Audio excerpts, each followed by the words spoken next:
नमस्कार, आप सभी का मेरे YouTube चैनल पे स्वागत है। प्यारे विद्यार्थियों, आज की वीडियो बहुत ही महत्वपूर्ण होने वाली है। आज की वीडियो के माध्यम से मैं आपको बताने जा रहा हूँ डॉक्यूमेंट वेरिफिकेशन में कौन कौन सी ऐसी कमियाँ होती है, कौन सी ऐसी कमियाँ हैं जिनके कारण विद्यार्थियों को अपात्र अयोग्य घोषित कर दिया जाता है या उन्हें बाहर कर दिया जाता है। साथ ही मैं आपको बताऊंगा डॉक्यूमेंट वेरिफिकेशन के दौरान कौन कौन सी सावधानियां रखनी है, डॉक्यूमेंट वेरिफिकेशन के दौरान कौन कौन से दस्तावेज आपके लिए बहुत ज़रूरी है, और साथ ही आपके उन कमेंट्स का जवाब दूंगा जो आपने डॉक्यूमेंट वेरिफिकेशन से संबंधित किए थे।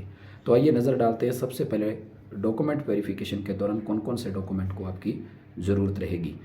तो सबसे पहले तो मैं आपको बता दूं कि जैसे ही 2 गुना की सूची जारी हो जाएगी तो डॉक्यूमेंट वेरिफिकेशन से संबंधित निदेशालय द्वारा विस्तृत निर्देश है, दिशा निर्देश है, गाइडलाइन है, वो जारी कर दी जाएगी। उसी को हमें फॉलो करना है। लेकिन फिर भी मैं आपको बताऊं कि इन डॉक्यूमेंटों की तो ज़रूरत आपको रहने ही वाली है।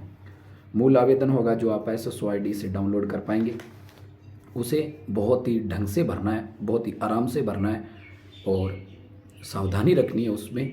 और उसके लिए मैं आपको एक सुझाव दूंगा कि जब भी आप फॉर्म भरें, मूल आवेदन भरेंगे, तो वो उसकी जो डिटेल है वो 10वीं की मार्कशीट के आधार पे भरें, आपके लिए सही रहता है।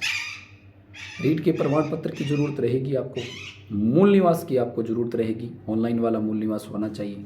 शैक्षणिक दस्तावेज की बात करें, आपकी 10वीं 12वीं स्नातक स्नातकोत्तर ये शैक्षणिक दस्तावेज हैं, इनकी अंक तालिका प्लस प्रमाण पत्र। 10वीं 12वीं की जो मार्कशीट होती है उसमें पहले अलग से प्रमाण पत्र आते थे, वर्तमान में जो अंक तालिका है उनमें साथ ही प्रमाण पत्र आता है। इनके अलावा बात करें तो आरक्षित वर्ग के प्रमाण पत्र है, जैसे OBC है, EWS है, MBC, SBC, SC, ST है, इनके हैं। OBC का जो प्रमाण पत्र है वो पिता की आय के आधार पे बनेगा, यह आपने कमेंट में पूछा था। और ये आवेदन की अंतिम तिथि के पहले के होने चाहिए, जैसे आपको पता है, ये पहले भी मैंने बता दिया था आपको।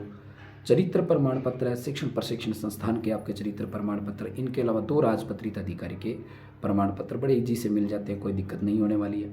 शैक्षणिक दस्तावेज, पर शैक्षणिक दस्तावेज की बात करें तो आपके अंक तालिकाएँ यानी BEd की, STC आपकी DLD है उसके, और उनके प्रमाण पत्र प्लस इनकी प्रवेश दिनांक आपके लिए बहुत ज़रूरी है, वो आज ही प्राप्त कर लें।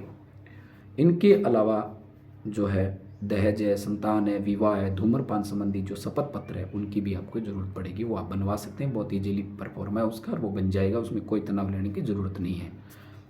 अब काफ़ी विद्यार्थी पुलिस वेरिफिकेशन और मेडिकल सर्टिफिकेट की बात कर रहे थे, तो उनका जवाब यही है प्यारे विद्यार्थियों, ज्वाइनिंग के समय उनकी ज़रूरत होती है।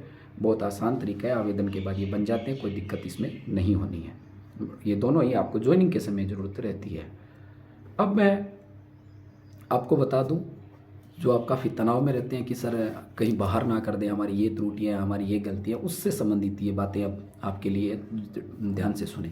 काफ़ी विद्यार्थी कमेंट कर रहे थे मेरी वहाँ से BEd की हुई है, मेरी वहाँ से BEd की हुई है। तो बता दूं, मान्यता प्राप्त यूनिवर्सिटी से BEd होनी चाहिए आपकी, चाहे आपने कहीं से भी की है, वो मान्यता प्राप्त यूनिवर्सिटी होनी चाहिए, चाहे आपने जम्मू से की है, चाहे कहीं से की है, बिल्कुल वो मान्य रहेगी, आपको बाहर नहीं किया जाए। अरे आप एक बार चयन हो जाइए, आपका चयन होना जरूरी है।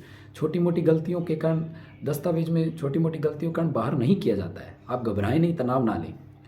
अब बाहर किया किनको जाता है? जिनकी शैक्षणिक पर शैक्षणिक डिग्रियां हैं वो फर्जी हो, सत्यापन में उनकी डिग्री फर्जी घोषित हो जाती है, उनकी डिग्री फर्जी हो, किसी ने पैसे दे के 12वीं कर ली, किसी फर्जी यूनिवर्सिटियाँ बहुत सारी है बाजार में, उनसे कोई फर्जी डिग्री करके आ गया, तो उन विद्यार्थियों को बाहर किया जाता है। इनके अलावा जानबूझकर कोई गलत जानकारी भर रहा है तो उनको बाहर किया जाता है। अब काफ़ी विद्यार्थियों का ये सवाल था, सर छोटी मोटी गलती हो जाती तो उनके लिए प्यारे विद्यार्थियों, डॉक्यूमेंट वेरिफिकेशन में कोई त्रुटि पाई भी जाती है, छोटी मोटी गलतियों के लिए त्रुटि सुधार का अवसर दिया जाता है, या फिर आप एफिडेविट लगा सकते हैं। कोई छोटी मोटी आपकी गलती है तो आप एफिडेविट, शपथ पत्र दे सकते हैं, उसमें लिख सकते हैं कि मैं इसमें गलती में भविष्य में सुधार कर लूँगा, यानी आपको त्रुटि सुधारने का अवसर दिया जाता है, बाहर नहीं किया जाता है।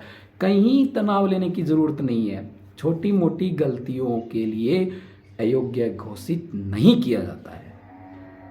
दूसरा, काफ़ी विद्यार्थी एक बार बार क्वेश्चन कर रहे थे कि सर मेरे नाम में ये है तो गलती है, मेरे फादर नेम में, तो भाई अभी तक समय आप उनमें सुधार करें।